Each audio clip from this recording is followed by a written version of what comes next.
নমস্কাৰ এই মুহূৰ্তত আহি পৰিছে কেইবাটাও গুৰুত্বপূৰ্ণ খবৰ আৰু এনে ধৰণৰ খবৰ নিতৌ চাবলৈ চেনেলটো সাবস্ক্ৰাইব কৰি ভিডিঅ'টোত এটা লাইক কৰি দিবলৈছো সন্ধিয়াৰ প্ৰথমটো খবৰ জুবিন গাৰ্গৰ মৃত্যুৰ তদন্ত আৰম্ভ ৰাজ্য জিলাই জিলাই সিআইডিৰ দলে আৰম্ভ কৰিছে অভিযান জিলাই অভিযান চলাইছে সিআইডিৰ বিশেষ দলে নিশা যোৰহাটৰ অভিযানৰ পাছত এতিয়া ৰঙিয়াতো অভিযান চলাইছে সিআইডিয়ে এজাহাৰকাৰীৰ পৰা তন্নকৈ সংগ্ৰহ কৰা হৈছে ভাষ্য এজাহাৰকাৰীক জেৰা চলাইছে সিআইডিৰ দলে ৰঙিয়া বাঘ হাজৰিকা ঐক্যমঞ্চৰ পৰা সংগ্ৰহ কৰিছে ভাষ্য শ্যামকানু মহন্তৰ বিৰুদ্ধে ৰঙিয়াত দাখিল হৈছিল এজাহাৰ সেই এজাহাৰৰ ভিত্তিত সিআইডিৰ দলে চলাইছে অভিযান দিবলৈছো আন এটা খবৰ জুবিন গাৰ্গৰ মৃত্যুক লৈ যোৰহাট অশান্তৰ পৰা 9জনক আটক কৰা হৈছে জুবিন গাৰ্গৰ সমাধিক লৈ উত্তপ্ত পৰিস্থিতি কৰা ঘটনাৰ বিৰুদ্ধে একশ্যন আৰম্ভ কৰিছে আৰক্ষীয়ে যোৰহাটলৈ জুবিনৰ নচৰদে অনাৰ দাবীৰে একাংশই কৰিছিল হিংসাত্মক ঘটনা মুঠ 9গৰাকী লোকক আটক কৰিলে আৰক্ষীয়ে মুখ্যমন্ত্ৰী নিৰ্দেশৰ পাছতে যোৰহাটত আৰম্ভ হৈছে একশ্যন সেইকিটা যোৰহাটত নিদিলে প্ৰেছ ক্লাব ভাঙি দিয়াৰ দিছিল হুংকাৰ নেফা গেটৰ বিতুপন বৈশ্যক আটক কৰিছে লগতে অজন্তা বাইপাছৰ উজ্জ্বল বৰাকো আটক কৰিছে লগতে ধেমাজিৰ দেৱজিৎ গগৈকো আটক কৰিছে আৰক্ষীয়ে সৰুচৰাইৰ পৰা আটক কৰা হৈছে ধূপজ্যোতি শৰ্মাক দগাঁৱৰ সোনু চাহক আটক কৰিছে লগতে তিয়কৰ চন্দন দাসকো আটক কৰা হৈছে ডেকাগাঁৱৰ মনজিত বৰুৱাকো আটক কৰা হৈছে দুলুমণি বৰা বিতুপন দত্তকো কৰিছে আটক দিবলৈছো এই মুহূৰ্তৰ আন এটা খবৰ জুবিন গাৰ্গৰ শেষকৃতৰ পাছতে চৰকাৰে লৈছে ডাঙৰ সিদ্ধান্ত সকলোৱে লাভ কৰিব জুবিন গাৰ্গৰ চিতাভস্ম জুবিন গাৰ্গৰ চিতাভস্মৰ বাবে মুকলি কৰা হ'ব এক বিশেষ পৰ্টেল যিসকলে চিতাভস্ম বিচাৰে কৰিব পাৰিব আবেদন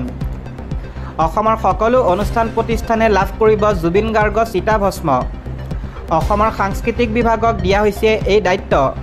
জুবিনৰ সমাধিস্থানৰ কাষত নিৰ্মাণ হ'ব অসম আৰক্ষীৰ কেম্প অসম আৰক্ষীয়ে সুৰক্ষা দিব জুবিনৰ সমাধি ক্ষেত্ৰ যোৰহাটলৈ লৈ যোৱা হ'ব চিতাভস্ম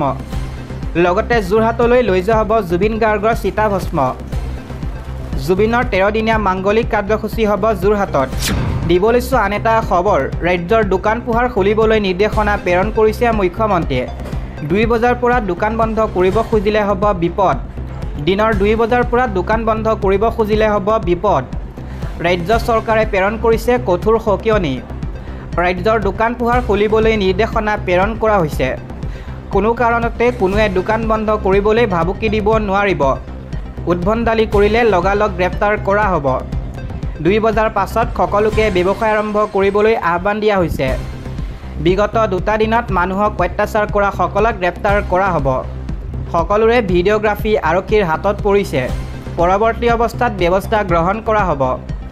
একাংশ উদ্দণ্ডৰ বাবে সঁচা অনুৰাগী বিপদত পৰিছে বুলি মন্তব্য কৰিছে মুখ্যমন্ত্ৰী হিমন্ত বিশ্ব শৰ্মাই এই সন্দৰ্ভত কৰিছে ডাঙৰ ঘোষণা দিবলৈছো আন এটা খবৰ মহিৰুহৰ ন্যায় কেতিয়া বৰ্তমান অসমত ট্ৰেণ্ডিং হৈ আছে #JusticeForJubin ন্যায়ৰ দাবীত অটল লক্ষ জুবিন অনুৰাগী অভিযুক্তৰ গ্ৰেপ্তাৰ বিচাৰি সামাজিক মাধ্যমত তোলপাৰ মুখ্যমন্ত্ৰীয়ে দিছে ব্যৱস্থা গ্ৰহণৰ আশ্বাস ভাগৰুৱা জুবিনক লৈ জীৱন মৃত্যুৰ খেল খেলিলে কোনে খালে জুবিনৰ টকাবিলাক জুবিনৰ মেডিচিন স্কিপ কৰাৰো অভিযোগ উত্থাপন হৈছে জুই আৰু পানীৰ কাষলৈ জুবিন গাৰ্গক নাযাবলৈ কৈছিল চিকিৎসকে কিন্তু তাৰ পিছতো জুবিন গাৰ্গক কিয় নিয়া হৈছিল পানীলৈ জুবিন গাৰ্গক ঘটনা সন্দৰ্ভত এনেদৰে এতিয়া এটাৰ পিছত আন এটা প্ৰশ্ন উত্থাপন হৈছে ইয়াক লৈ আপোনাৰ মতামত কমেণ্টত জনাব দিবলৈছো আন এটা খবৰ শ্যামকানু মহন্ত সিদ্ধাৰ্থ শৰ্মা সঞ্জীৱ নাৰায়ণ লগতে শেখৰজ্যোতি গোস্বামী নামত এজাহাৰ যিকোনো মুহূৰ্তত গ্ৰেপ্তাৰ হ'ব পাৰে ইতিমধ্যে সিআইডি আৰম্ভ কৰিছে একশ্যন প্ৰাণৰ শিল্পী জুবিন গাৰ্গৰ মৃত্যুৰ ঘটনাক লৈ আৰম্ভ হ'ল তদন্ত সিআইডি আৰম্ভ কৰিছে তন্নকৈ 4 ব্যক্তিক অভিযুক্ত কৰি জাতীয় নাৰী বাহিনীয়ে দাখিল কৰিছিল এজাহাৰ শ্যামকানু মহন্ত সিদ্ধাৰ্থ শৰ্মা শেখৰজ্যোতি গোস্বামী আৰু সঞ্জীৱ নাৰায়ণক অভিযুক্ত কৰি এজাহাৰ দাখিল কৰা হৈছে নাৰী বাহিনীৰ এজাহাৰত ভয়ংকৰ তথ্য উন্মোচন হৈছে শাৰীৰিকভাৱে অসুস্থ হৈ থকা জুবিন গাৰ্গক ষড়যন্ত্ৰ কৰি ছিংগাপুৰলৈ লৈ যোৱা হৈছিল কোনো কাৰণতে এই অভিযুক্তক এৰি নিদিবলৈ দাবী জনাইছে অসমবাসীয়ে সিআইডিৰ তদন্তত ওলাই পৰিব সমগ্ৰ ৰহস্য দিব লৈছোঁ আন এটা খবৰ। জুবিন গাৰ্গৰ দ্বিতীয় মৰণোত্তৰ পৰীক্ষা সম্পৰ্কে এক প্ৰতিক্ৰিয়া প্ৰকাশ কৰিছে ডক্টৰ হীৰেন গোহাঁই। সবিশেষ জনাবলৈ চেষ্টা কৰিম, গতিকে ভিডিঅ'টো শেষলৈ চাই যাব। উল্লেখ কৰাৰ প্ৰয়োজন নাই যে জুবিন গাৰ্গৰ মৃত্যুৰ পিছত সৃষ্টি হৈছে নানা ৰহস্যৰ, যাৰ বাবে গুণমুগ্ধৰ বিপুল দাবীত অসমত পুনৰ জুবিন গাৰ্গৰ মৰণোত্তৰ পৰীক্ষা কৰা হয়। ইয়াৰ পিছত মৰণোত্তৰ পৰীক্ষাত যদি কোনো অসুস্থ বা আবদিয়া খাদ্যৰ বিৰূপ প্ৰতিক্ৰিয়া প্ৰমাণ ধৰা নপৰে, পৰীক্ষাটো সম্পৰ্কে সন্দেহৰ উদ্বেগ হ'ব। ততাতৈয়াকৈ তদন্ত শেষ কৰিলে বঙলা ভাষাত কোৱাৰ দৰে কিবা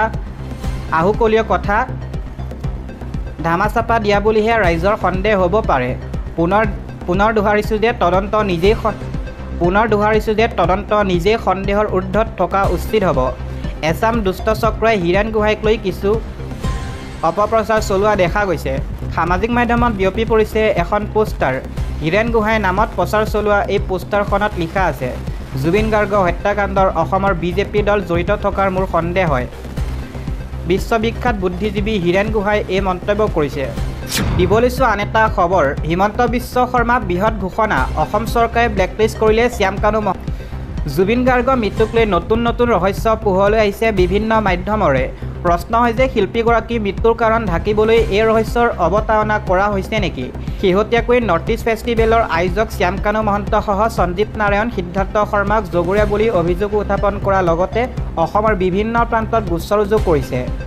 অৱশেষত ৰাইজৰ বিপুল দাবীত জুবিন গাৰ্গৰ মৃত্যুৰ বাবে জগৰীয়া শ্যামকানু মহন্তক ব্লেকলিষ্ট কৰিলে অসম চৰকাৰে। এতিয়াৰ পৰা মহন্তই অসমত আয়োজন কৰিব নোৱাৰিব কোনো ধৰণৰ অনুষ্ঠান আৰু চৰকাৰী পুঁজি বিজ্ঞাপন নিদিয়ে শ্যামকানু মহন্তক বা তেওঁৰ লগত জড়িত থকা কোনো অনুষ্ঠানক প্ৰদান নকৰে চৰকাৰী সাহায্য। মুখ্যমন্ত্ৰী হিমন্ত বিশ্ব শৰ্মাই সামাজিক মাধ্যমত এক্সত এই ঘোষণা কৰিছে। দিব লৈছোঁ আন এটা খবৰ। ব্ৰহ্মপুত্ৰৰ ওপৰত নিৰ্মীয়মান ধুবুৰী-ফুলবাৰী সংযোগী দলংখন জুবিন গাৰ্গৰ নামেৰে নামাংকিত কৰক, এই দাবী উত্থাপন কৰিছে জুবিন গাৰ্গৰ অনুৰাগীয়ে। ব্ৰহ্মপুত্ৰৰ ওপৰত নিৰ্মীয়মান ধুবুৰী-ফুলবাৰী দলংখন জুবিন গাৰ্গৰ নামত নামাংকিত কৰিবলৈ দাবী জনাইছে জুবিন অনুৰাগীয়ে। সোমবাৰে সন্ধিয়া ধুবুৰী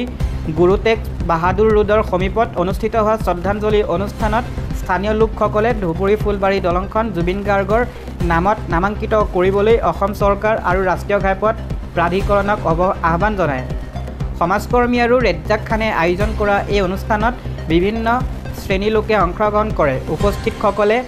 চাকি বন্তি জ্বলাই ফুলেৰে শ্ৰদ্ধাঞ্জলি জ্ঞাপন কৰাৰ লগতে অসমৰ মুখ্যমন্ত্ৰীক উদ্দেশ্যে এখন স্মাৰক পত্ৰত স্বাক্ষৰ কৰি দলংখন জুবিন গাৰ্গৰ নামত নামকৰণ কৰাৰ দাবী জনাইছে। ৰেজ্জাকে লগতে কয় যে জুবিন গাৰ্গৰ জন্ম হৈছিল মেঘালয়ৰ তুৰাত। ধুবুৰী-ফুলবাৰী সংযোগী দলংখনৰ